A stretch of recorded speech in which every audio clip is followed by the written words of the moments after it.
네, 반갑습니다. 방금 읽었던 말씀을 중심으로 죽었던 자에서 살리는 자로라는 제목으로 말씀 나누겠습니다. 각자가 다 처해 있는 상황이 다를 겁니다.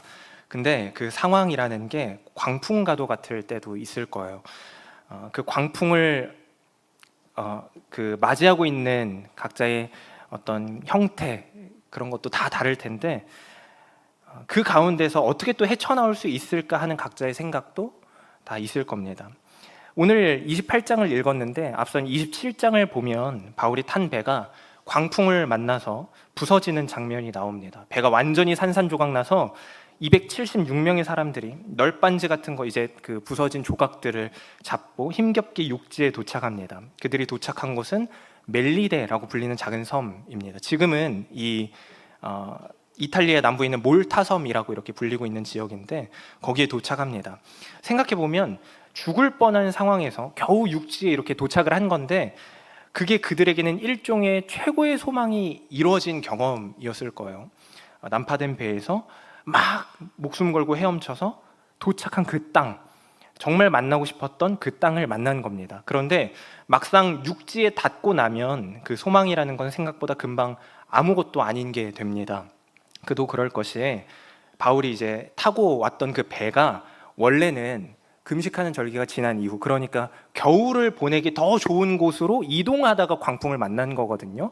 그러니까 아주 추울 때, 한참 추워지기 시작할 때 광풍을 만나서 지금 떠내려 온 겁니다. 그런 상황이니까 날씨가 얼마나 추웠겠습니까? 그러니까 막 옷도 다 젖어 있고 헤엄치느라 힘도 다 빠지고. 근데 오늘 본문에 보면 비까지 내렸다 이렇게 돼 있어요. 엎친 데 덮친 격이죠. 그렇게 그 바울과 일행들이 목숨을 건지긴 건졌는데 아무것도 가진 게 없고 배도 부서졌고 짐도 없고 먹을 것도 없었습니다. 한마디로 살기는 살았는데 사실상 죽은 것과 다르지 않은 상태였습니다. 이제 이 사람들한테 필요한 게 뭘까요? 처음에는 육지에 닿기만 하면 좋겠다 이렇게 생각했었을 텐데 이제 필요한 게 바뀐 거죠. 몸을 녹일 불이 필요했고 지낼 곳이, 비를 피할 곳이 필요했고 음식 같은 것들이 또 필요했겠죠. 그 소망이 다른 걸로 금방 바뀐 겁니다. 그런데 놀랍게도 오늘 본문에서 멜리데의 이 원주민들이 특별한 동정을 베풀어서 그 소망을 이루어준다 이런 내용이 나옵니다. 1절부터 보시면 이렇게 되어 있는데요. 우리가 구조된 후에 안즉 그 섬은 멜리데라 하더라. 비가 오고 날이 참해 원주민들이 우리에게 특별한 동정을 하여 불을 피워 우리를 다 영접하더라. 여기서 영접하더라라는 이 표현은 데리고 가서 또 받아들여서 이런 의미, 받아들이다 이런 의미인데 여기서 조금 형태를 바꾸면 음식을 먹다 이런 표현도 되거든요. 그러니까 음식을 원주민들에게서 얻기도 한 겁니다. 하나님의 은혜죠, 당연히. 그토록 필요하던 몸을 데울 불과 지낼 곳, 음식까지 다 얻은 거니까. 이런 상황을 우리가 맞이했다고 하면 어떻게 반응할까요? 진짜 하나님의 은혜다라고 감격하고 찬양하고 그러지 않겠습니까? 어쩌면 이 원주민들을 하나님이 보내신 천사다 이렇게 말할 수도 있을 것 같아요. 천사쯤으로. 거꾸로 보면 멜리데는 되게 작은 섬이거든요. 몰타섬 이렇게 검색해보면 금방 나오는데 이런 곳에는 그 모든 이제 소위 말하면 생명 유지 수단을 이 멜리데 사람들이 제공을 해주는 건데 이 사람들한테 잘못 보이면 안 되는 거죠. 이 사람들한테 밉보이는 건 그 죽음이나 다름없는 거니까, 그렇죠? 그러고 싶은 사람이 아마 이 일행 중에는 아무도 없었을 거예요.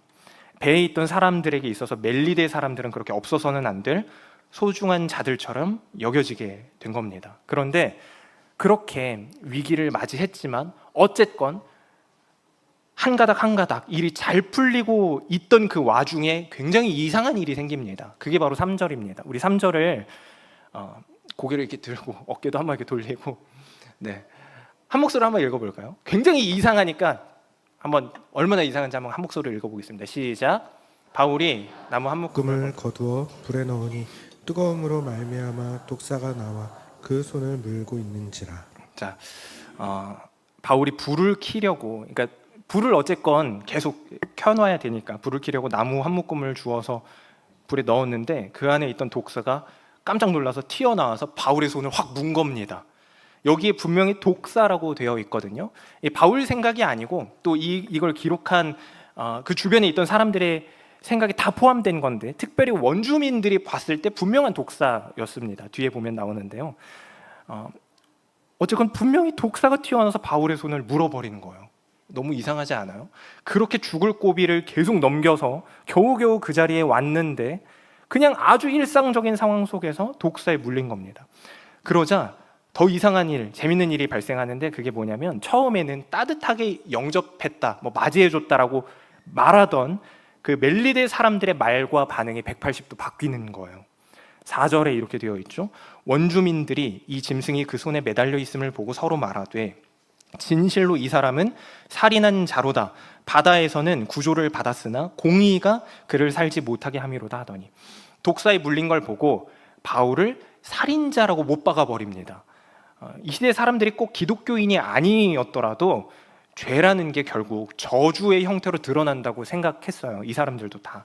그래서 따뜻하게 맞아줄 때는 언제고 거짓말처럼 언제였냐는 듯이 거짓말처럼 태도를 바꿔서 물론 애초에 바울이 죄수 신분이긴 했지만 바울이 악한 일을 만난 그걸 보고 곧바로 살인자라고 낙인을 찍고 손가락질하고 저주받았다고 말하는 겁니다. 이게 사람의 판단입니다. 그들은 바울이 이제 곧 죽을 거라고 확신합니다. 그런데 바울은 아무렇지도 않게 뱀을 불에 떨어뜨리죠. 그게 5절 6절인데요. 바울이 그 짐승을 불에 떨어버림에 조금도 상함이 없더라. 그들은 그가 붙든지 혹은 갑자기 나중에라도 쓰러져 죽을 줄로 기다렸다가 오래 기다려도 그에게 아무 이상이 없음을 보고 돌이켜 생각하여 말하되 그를 신이라 이렇게 말하더라. 사람들은 죽을 줄로 기다렸습니다. 이것도 정말 재밌죠. 처음엔 영접하던 그들이 독사에 물렸으면 급하게 치료해 줄 생각을 해야 되는데 그런 생각을 안 하고 기다렸습니다. 죽기까지. 그 이유는 두 가지죠. 먼저는 독사에 물린 사람을 치료할 방법이 그들에게 애초에 없었거나 아니면 또 한 가지는 살인자라는 프레임을 이미 씌워놨기 때문입니다. 신이 그를 자신의 공의로 죽이려고 하는 그 일을 사람인 내가 막을 이유도 없고 막을 수도 없다 이렇게 생각을 한 거죠. 그런데 바울이 시간이 지나도 죽지 않았습니다. 죽지 않은 것뿐만이 아니라 너무 멀쩡했죠. 그러자 사람들의 반응이 또 극적으로 바뀝니다. 이제는 신이라고 말합니다. 살인자에서 신. 이게 단 몇 분 사이에 바뀐 사람들의 평가입니다. 인간의 판단이 얼마나 가볍게 바뀌는지를 보여주는 장면이죠. 실제로 사람의 말과 평가는 상황에 따라서 또 결과에 따라서 계속 바뀝니다. 잘 나가면 띄워주고 불리하면 손가락질을 합니다. 끊임없이 사람을 평가하고 규정하고 낙인 찍고 한 번 실수하면 때로는 끝까지 끌어내리기도 하죠. 나쁘게 말하면 집단적인 어떤 냄비근성이라고 할 수도 있을 것 같아요. 우리가 바로 이런 평가의 세계 속에 사는 사람입니다. 우리가 살면서 주목해야 하는 것은 그런데 순간순간 일어나는 어떤 일들이 아닙니다. 위에서 보았듯이 한순간에 어떤 위기를 탈출하고 잘된 그런 순간이라든지 어떤 새로운 좋은 일을 만난다든지 하는 건 금방 새로운 어려움을 만나기 때문이에요. 오전 말씀 가운데 부목사님이 제가 느끼기엔 굉장히 부드러운 어조로 개와 돼지는 당장 눈앞에 있는 것만 쫓아 사는 자라고 이렇게 말씀을 하셨는데 이방인 이런 게 아니라 눈앞에 있는 것, 필요한 것만 쫓아 사는 사람이 개돼지라고 이렇게 말씀을 하셨는데 당장의 눈앞의 상황만 보고 평가하는 것, 물론 이게 굉장히 과격한 용어로 들리긴 하지만 그걸 역시 개돼지라고 말할 수 있을 거예요. 예수님의 표현을 갖고 온 겁니다. 그러나 우리는 개와 돼지가 아닙니다. 저도 이제 제 아들한테 가끔 이제 우리 강아지 이렇게 말하는데 그렇게 말하지 않으려고 생각하고 있는데요. 우리에겐 늘 나의 필요가 아니라 진짜 진주가 필요한 거잖아요. 우리는 복음이라는 그 진주를 그리고 이미 가지고 있는 자들이잖아요. 그러니까 우리는 개와 돼지가 아니고 그렇게 살아서도 안 됩니다. 그런데 한 가지 안타까운 건 우리가 이따금씩 이 멜리데 사람들과 다를 바 없는 이런 평가를 사람과 사람 사이에 하는 것뿐 아니라 하나님을 향해서도 한다는 겁니다. 어떤 일이 잘 풀리면 은혜다, 하나님 감사합니다 이렇게 말하다가도 조금만 꼬이면 바로 왜 나한테 이런 일이 생깁니까 하고 하나님을 원망하기도 하죠. 찬양했다 원망했다 다시 또 기뻐했다가 슬퍼했다가 우리 마음이라고 하는 건 당장의 문제 앞에서 늘 그렇게 요동치곤 합니다. 물론 바울 일행에게 지금까지 이루어진 일들은 명백히 하나님의 은혜가 맞죠. 당연히 그 하나하나의 일들이 어떻게 하나님의 은혜가 아닐 수 있을까요? 멜리데 사람들을 통한 하나님의 은혜죠. 그런데 애초에 광풍을 안 만났으면 되는 거 아닙니까? 그게 더 큰 은혜가 아닐까요? 바울이 죄수로 끌려갈 일이 애초에 없었다면 더 좋지 않았겠습니까? 아니, 하나님이 모든 걸 다 주관하신다면서 그렇게 멋지게 죽을 고비를 다 해결하고 넘기게 하실 땐 언제고 왜 또 독사에 물리게 하시는 거죠? 라는 식으로 계속 하나님을 향해서도 평가하고 말하죠.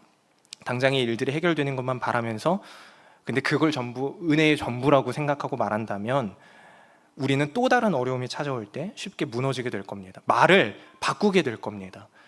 정말 그게 우리의 소망의 전부라면 하나님의 은혜라고 하는 건 너무 작은 겁니다. 그러나 우리가 알다시피 하나님은 그 어떤 위기나 어떤 잘됨보다 크신 분이십니다. 그러니까 우리는 세상에 하는 것과 같은 평가를 따라 살아가는 사람들이 아니라 이 복음을 믿는 믿음으로 사는 자라는 걸 늘 기억해야 합니다. 멜리데 사람들을 보면서 확인해야 할 게 있다면 바로 이거죠. 이들은 계속 상황을 따라 평가하면서 정신없이 반응합니다. 본문을 다시 보면 7절인데요. 바울이 신으로 이제 불리게 됐잖아요. 살인자였다가 신으로 불리게 됐습니다. 그런데 신으로 불리게 되자 멜리데에서 그 섬에서 가장 높은 사람인 보블리오라는 사람도 그를 영접했습니다. 7절에 이렇게 되어 있어요. 이 섬에서 가장 높은 사람 보블리오라 하는 이가 그 근처에 토지가 있는지라 그가 우리를 영접하여 사흘이나 친절히 머물게 하더니. 그런데 이 섬에서 가장 높은 사람이라고 분명히 강조하고 있는데 가장 높은 사람이라고 하더라도 해결할 수 없는 일이 있었습니다. 그건 바로 자기 아버지의 병이었어요. 아버지가 이제 열병과 뭐 이질로 이렇게 누워 있었다 이렇게 되어 있는데 그걸 해결하지 못한 거죠, 계속. 근데 누워 있는 그 병자에게 죄수 신분인 바울이 가서 기도하고 안수하자 병이 순식간에 나았습니다. 그는 해결하지 못했지만 바울이 기도하자 나은 거예요. 그 소문이 또 섬에 딱 퍼지니까 섬에 있는 온갖 병자들이 다 몰려 들어왔고 바울에게 다 고침을 받았습니다. 후에 이 일을 겪은 멜리데 사람들이 감사하잖아요. 그래서 감사한 마음을 가지고 바울이 다시 떠나갈 때 여러 가지 물품을 챙겨주고 후한 예로 대접하면서 보내주었습니다. 이것이 오늘 말씀의 전반의 이야기입니다. 20절까지 다 나눈 거예요. 우리가 이 본문, 이 말씀에서 뚜렷하게 보아야 하는 것이 한 가지 있는 건데 바로 바울과 멜리데의 섬 사람들, 멜리데 공동체의 대조입니다. 바울은 죽은 거나 다름없던 사람이었죠. 광풍을 만나고 뱀의 독사에 물리고. 그때 멜리데 사람들은 바울에게 있어서는, 또 바울의 일행에게 있어서는 구원과도 같은 존재인 것처럼 등장했죠. 불도 제공하고 집도 제공하고 음식도 제공하고. 그런데 멜리데 사람들은 바울이 독사에 물리는 상황, 그러니까 자기들이 손 쓸 수 없다고 생각되는 어떤 상황이 되자 태도와 말을 바꿨습니다. 구원 그 자체인 줄 알았던 멜리데의 실제 모습, 실상은 말과 평가로 사람을 죽일 수도 있는 곳이었다는 게 그때 이제 드러나는 거죠. 또 그 사회에서 가장 높은 사람인 보블리오라는 이 사람도 가족의 질병 문제는 해결하지 못했습니다. 멜리데는 그러니까 살릴 능력이 없는 곳이었다는 게 다 드러나는 거예요. 반면에 죽을 줄 알았던 자 바울은 멀쩡히 살아난 걸 넘어서서 이제 사람을 살립니다. 독사에 물렸던 그 손으로 사람에게 안수하고 병을 고치죠. 아까 했던 그 특송의 가사 내용이 이랬죠. 다시 숨을 고르고 거칠은 이 길을 달리기, 고난도 실망도 나를 멈출 수 없네, 끝이 없는 달리기, 하나님과 나의 이야기, 꿈꾸고 있네, 결국 승리할 그날을. 이와 같은 맥락에서 바울이 했던 고백이 있습니다. 바울이 지금 하나하나의 일들과 상황을 굉장히 담대하고 담담하고 묵묵하게 걸어가고 있는 것처럼 보이는데 바로 이 고백의 근거에서 그런 거거든요. 사도행전 20장 24절을 우리가 한 목소리로 함께 읽겠습니다. 시작. 내가 달려갈 길과 주 예수께 받은 사명 곧 하나님의 은혜의 복음을 증언하는 일을 마치려 하면은 나의 생명조차 조금도 귀한 것으로 여기지 아니하노라. 생각해보면 바울의 삶은 난파된 배에서 헤엄치는 인생이었습니다. 그러니까 막 멋있고 막 딱 해서 기적을 베풀고, 오늘 뭐 기적 베풀긴 하니까 그런 게 아니라 난파된 배에서 개헤엄 막 치면서, 개헤엄 친 건 제 생각이죠. 아무튼 죽기 살기로 헤엄치는 삶이 바울의 삶이었어요. 몸을 녹이기 위해서 불을 피우는 지극히 일상적인 삶을 산 게 바울입니다. 그러나 또다시 독사에게 물리며 위기를 맞았을 땐 어떻게 하죠? 그냥 떨어버립니다. 그런 삶을 바울이 산 거예요. 그가 가진 상황을 해석하는 기준이 있기 때문이에요. 내가 달려갈 길과 이렇게 이야기하면서 내 생명조차 조금도 귀한 것을 여기지 아니하노라라고 멋있게 말한 이 고백의 근거기도 하죠. 그게 뭐냐면 이 앞장에 나오는 24절입니다. 27장 24절. 주님이 말씀하신 말씀인데, 바울아 두려워하지 말라. 내가 가이사 앞에 서야 하겠고 또 하나님께서 너와 함께 항해하는 자를 다 내게 주셨다 하였으니, 이때만 하신 말씀은 아닙니다. 한참 전부터 바울의 삶을 이끌겠다고 말씀하신 하나님이 계속해서 이끌고 계시다는 걸 바울은 믿었습니다. 그러니까 이 믿음을 가지고 바울이 계속 살아내고 있는 거예요. 무슨 말이냐면 상황이 어떻게 바뀌고 사람들이 어떻게 평가하고가 아니라 그게 위기이건 일상이건 그 속에 말씀이 있기 때문에 복음을 붙잡고 기꺼이 살아낼 뿐인 삶이 바로 바울의 삶이었다는 겁니다. 그래서 이 생명조차도 조금도 귀한 것으로 여기지 않겠다라는 이 고백이 되게 멋있어 보이잖아요. 굉장히 엄숙하고 결이 차 있는 고백처럼 들리지만 이건 우리도 살아낼 수 있는 삶이고, 또 이게 우리가 살아내야 할 성도의 삶이라는 걸 우리가 알아야 합니다. 물론 앞서서도 말씀드렸던 것처럼 바울이 치료하고 막 이렇게 기적을 베푼 건 놀라운 일이죠.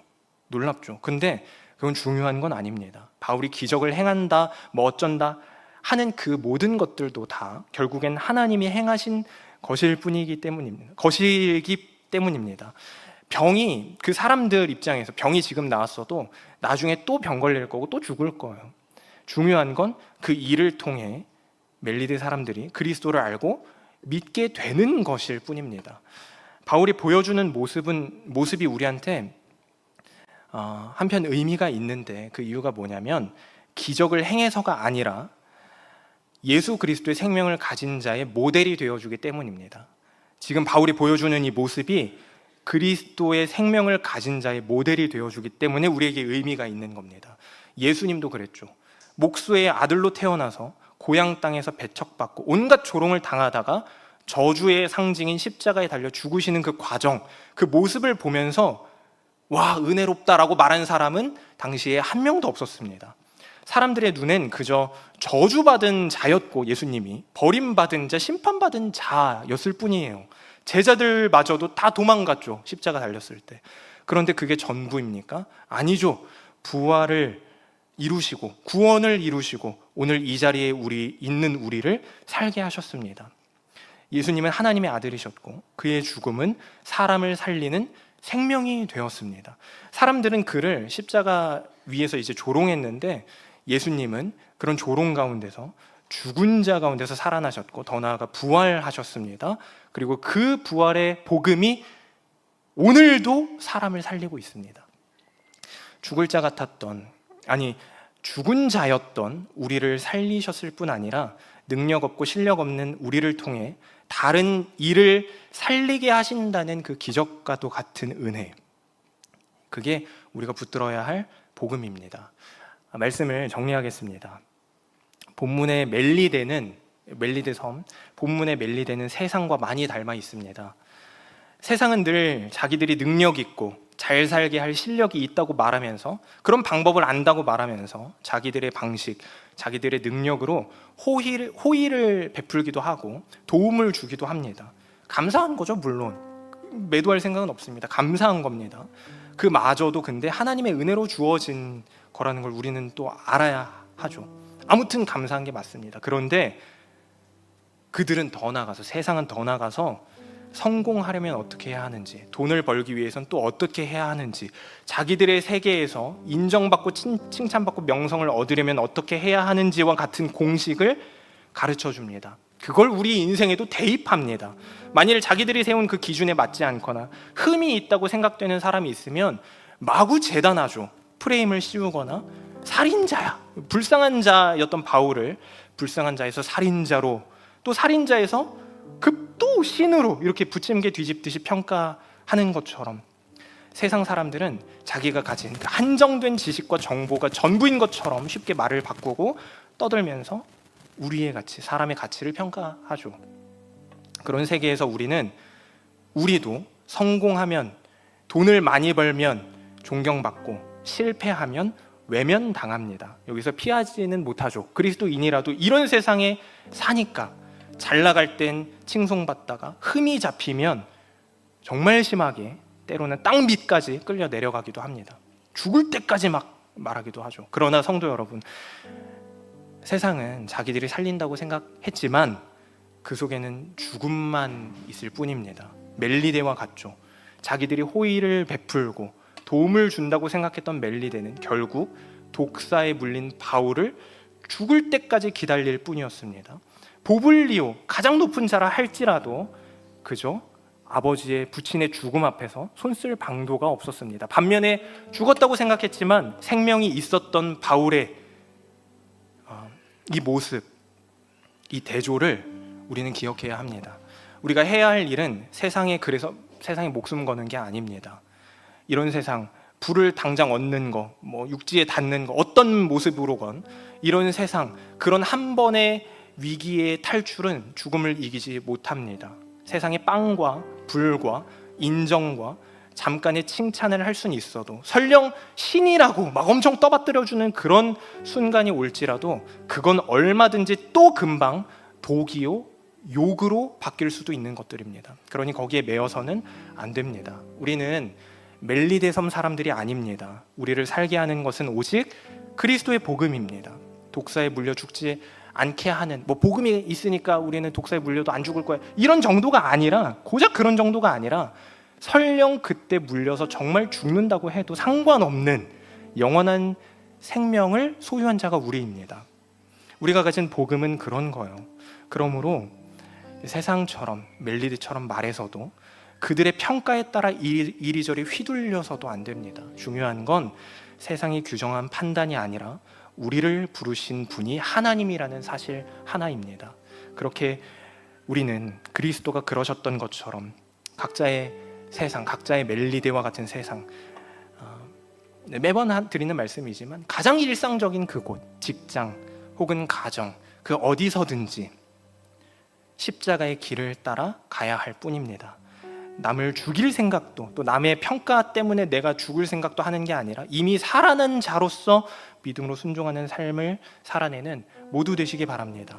우리는 그럴 때 사실 우리 능력 없잖아요. 개미 한 마리 살릴 수 없잖아요. 바울은 정말 그렇게 보면 멋있긴 멋있어요. 막 안수하고 사람도 살리니까. 근데 우리는 개미 한 마리 살릴 수도 없죠. 하지만 내가 가진 복음, 우리가 가진 복음은 누구라도 살릴 수 있죠.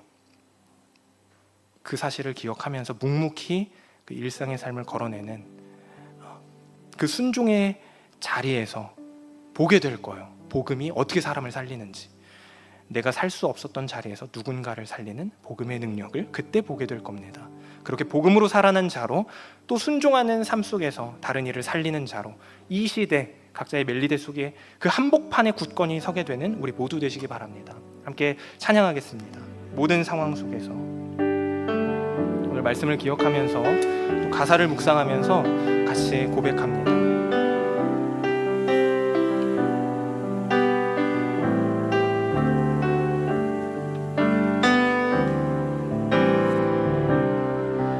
모든 상황 속에서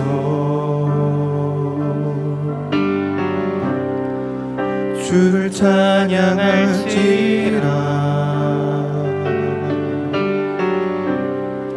주는 너의 큰 상급,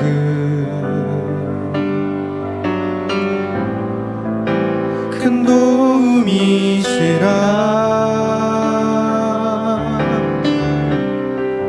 주의 얼굴 구할 때 주의 영을 부으사 크신 사랑 안에서 주를 보게 하소서.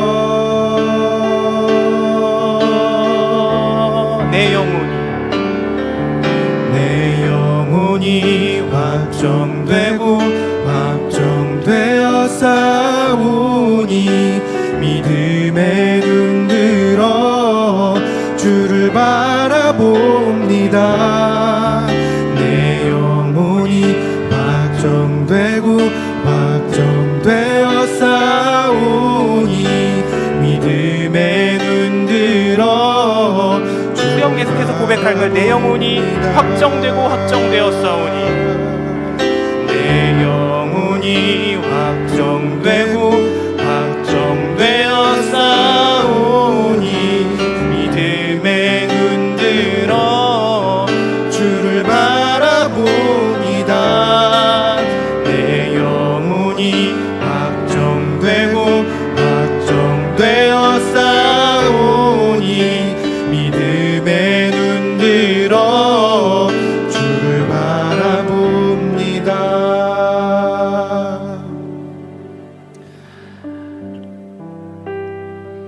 어떤 위기, 광풍을 만났을 때나 독사에 물렸을 때나 순간순간 변하는 그 위기 때마다 혹 우리가 구하고 있는 것이 그저 당장의 해결이라면 그게 전부인 것처럼 하나님께 구하고 때로는 원망하고 손가락질하고 감정에 따라 이리저리 휘둘리고 있다면 오늘 말씀을 기억하여 다시 한번 온전한 성도의 삶이 무엇인지, 성도는 어떤 걸 기준으로 판단해야 하는지 말씀을 기준으로, 복음을 기준으로 그 속을 묵묵히 살아내야 하는 자라는 사실을 다시 한번 확인한 자로 살 수 있기를 간절히 소망하는 마음 가지고 우리 잠시 한 30초 정도 같이 기도하는 시간 갖도록 하겠습니다.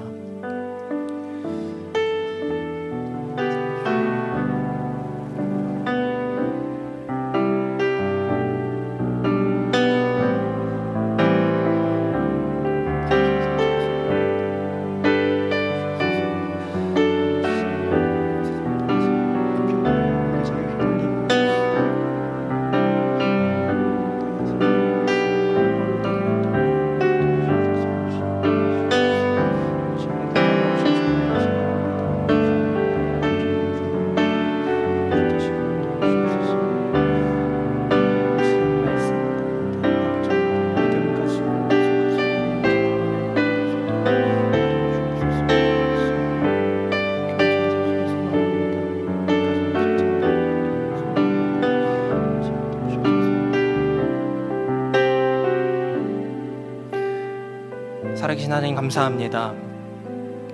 이 세상은 손바닥 뒤집듯 그렇게 늘 자기들의 기준을 가지고 사람을 평가하고 왜곡하고 때로는 띄워주고 그렇게 쥐고 흔듭니다.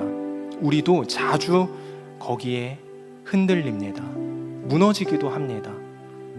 그런데 오늘 말씀을 통해서 가르치신 대로 말씀 때문에, 약속 때문에, 우리가 가진, 우리 안에 이미 주어진 그리스도로 인한 복음 때문에, 그 십자가의 은혜 때문에 우리가 처한 그 상황이 어떤 것이건, 그게 광풍이건 일상이건 또 어느 곳이건 멜리되건 로마건 바다 한가운데건 흔들리지 않는 자로 그저 묵묵히 주의 길을 걷는 자 되게 하여 주옵소서.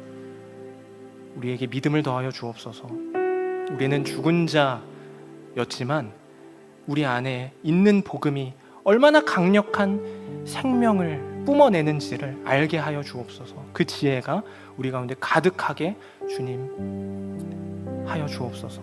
감사드리며 살아계신 예수님 이름으로 기도합니다. 아멘. 주기도문으로 예배를 마치도록 하겠습니다. 하늘에 계신 우리 아버지여, 이름이 거룩히 여김 받으시오며 나라가 임하시오며 뜻이 하늘에서 이루어진 것 같이 땅에서도 이루어지이다. 오늘날 우리에게 일용할 양식을 주옵시고 우리가 우리에게 죄 지은 자를 우리의 죄를 사여 주옵시고 우리를 시험에 들게 하지 마옵시고 다만 악에서 구하옵소서. 대개 나라와 권세와 영광이 아버지께 영원히 있사옵나이다. 아멘.